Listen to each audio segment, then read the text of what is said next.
Sir, আমি স্কুলের পিছনে গাঁজা খাইতেছিলাম, স্যারে কইল।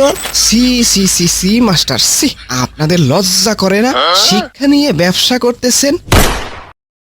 অনেকদিন আগের কথা, হঠাৎ একদিন শহরের বন থেকে একটা বানর আসলো গ্রামের বনে স্কুল পরিদর্শন করার জন্য।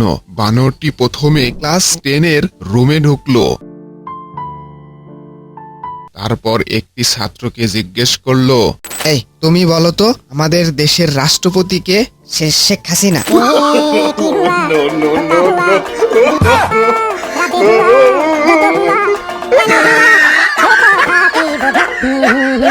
আমি তোমাকে জিজ্ঞেস করেছি প্রেসিডেন্ট কে? খালেদা জিয়া।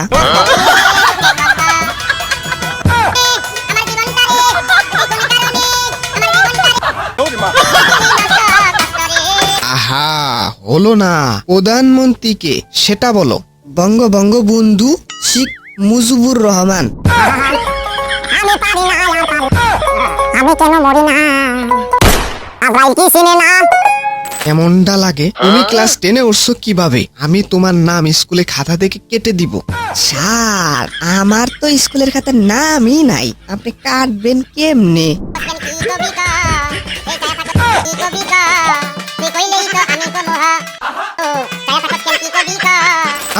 নাম নেই মানে? স্যার, আমি স্কুলের পিছনে গাঁজা খাইতেছিলাম, স্যারে কইল তোরে 200 টাকা দিবানি, তুই স্কুলে আইসা বসে থাক। স্যার, আমার কোনো দোষ নাই। সি সি সি সি মাস্টার সি, আপনাদের লজ্জা করে না? শিক্ষা নিয়ে ব্যবসা করতেছেন। আমি আপনাকে বরখাস্ত করব। স্যার, আপনি আমারে বরখাস্ত করতে পারবেন না, আমি তো মাস্টারই না।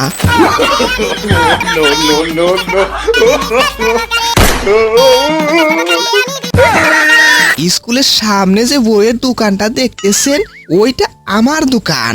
এই স্কুলের মাস্টার সাহেব আমারে কইলো শহর থেকে একটা বেটা আইবো, আমি আমার গার্লফ্রেন্ড নিয়ে ঘুরতে গেলাম, তুমি একটু ক্লাসরুমে যাইয়া বসে থাকবা। আমি মাস্টারের কথা মতো এনে এসে বসে আছি। পরিদর্শক শিয়ালটি এ কথা শুনে রেগে মেগে হেড স্যারের রুমে চলে গেলেন। আপনি কি হেড স্যার? হ্যাঁ, কোনো সমস্যা? কি করছেন আপনারা? এই সব নকল ছাত্র শিক্ষক দিয়ে স্কুল চালান? আমি আপনার চাকরি নট করে দিব। আপনাদের জন্য শিক্ষা ব্যবস্থার এই রকম অবস্থা, কাল থেকে আপনার চাকরি নট করে দিলাম। স্যার, আপনি আমার চাকরি নট করতে পারবেন না, কারণ আমার মামার অনেক ক্ষমতা। তোমার মামার অনেক ক্ষমতা? তোমার মামা এমপি নাকি মন্ত্রী সেইটা বলো। স্যার, আমার মামা এই স্কুলের হেড স্যার। উনি জমি কেনা বেচার দালালি করেন, কাস্টমার নিয়ে অন্য বনে গেছেন। যাওয়ার আগে আমারে কইয়া গেছে, ইন্সপেক্টর আইলে 1000 টাকার এই বান্ডিলটা দিয়া দিস। তুমি কি আমাকে ঘুষ দিতে চাচ্ছ? তুমি জানো আমি কে? আমি জীবনে কোনোদিন ঘুষ খাইনি, আর তুমি আমাকে ঘুষ দিতে চাচ্ছ? ঘুষ নেওয়া এবং দেওয়া দুটাই অবৈধ কাজ। ঠিক আছে, আপনি টাকা না নিলেন, আমি রেখে দিলাম। আমি টাকা নিব না, একবারও বলছি। আমি বলেছি ঘুষ নেওয়া এবং দেওয়া দুটাই অবৈধ কাজ। যাই হোক, টাকাগুলা দেও, এবারের মতো তোমাদের সবাইকে মাফ করে দিলাম। আসলে আমিও ইন্সপেক্টর না, আমার দাদা ইন্সপেক্টর। উনি ঠিকাদারির কাজও করেন। টেন্ডার জমা দিতে সিটি কর্পোরেশনে গেছেন, আমাকে বলল তুই আমার হয়ে পরিদর্শন করে আয়। আচ্ছা, এখানে কত টাকা আছে? 1 লক্ষ টাকা আছে। ঠিক আছে, 50,000 আমার কাছে রেখে বাকি 50,000 দাদারে দিবানি। আমারে কি বলত পাইছাও?